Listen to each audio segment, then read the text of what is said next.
Taking a break from his time as a teacher, the powerful slime, Rumuma Tempest, returns to his kingdom.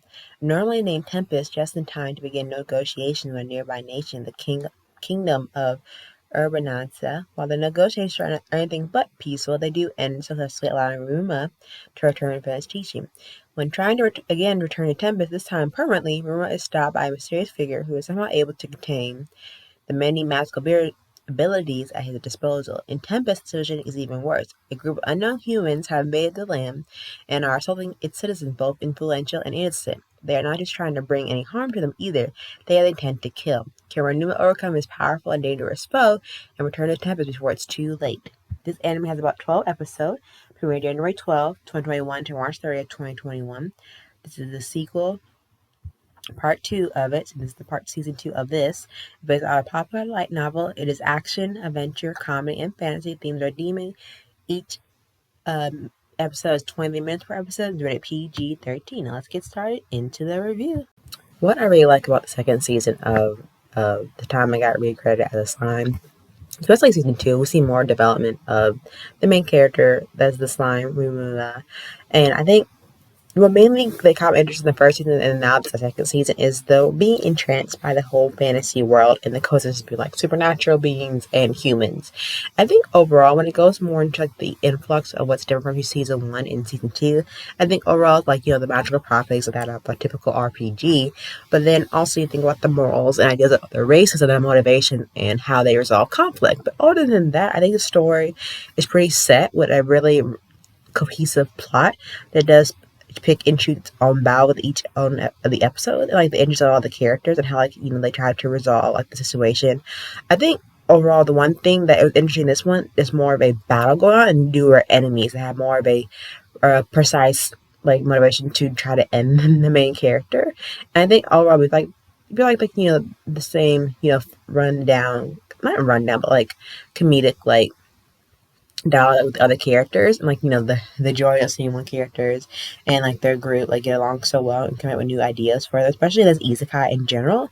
I think overall like what caught me is an interesting perspective, besides this character reincarnated as slime and then him being like an androgynous character. He can go either way, male or female, in terms of identifying his character. I think overall the show does come out as maturing by letting some characters stay the way they are and like how they handle character death and character growth.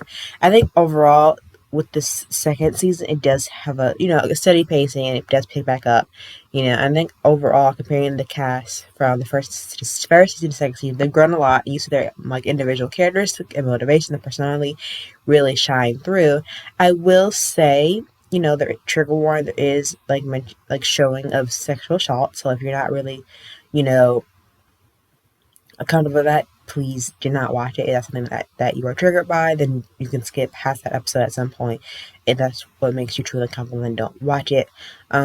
Overall, I think besides like the whole interaction of all the mixed race society, and and then eventually in this season the humans do come involved in this type of section of the season, I think you just see a lot of like really hard-hitting theme like genocide and altercation and war and the outcome of the war and political stance. And I think when you think about it, the show did a good way of addressing these issues in the show, and I think it's showing like what a real threat of war does and how like Bruno as a leader tries to get back to his people and his group to save them, even when powerful in a way that's trying to annihilate everyone. I mean, I think like they handled it really well. Overall I think this anime deserves a better score than what it got. I give it like an 8.9 out of 10. I really do wish to think if they're gonna count another season they might. They did come with a part 2, so watch that, because part 2 is also a part of the season 2 timeline, and they did come out with like a movie as well, so there is a movie adaptation to this as well, which I thoroughly enjoy. It's not out yet, but it's going to air soon, 2022, but the movie's definitely not out. But I do enjoy seeing these characters grow and like come across any challenges that come their way. But definitely check out season 2 of How I Reincarnated a Slime and let me know what you think. Until then, bye.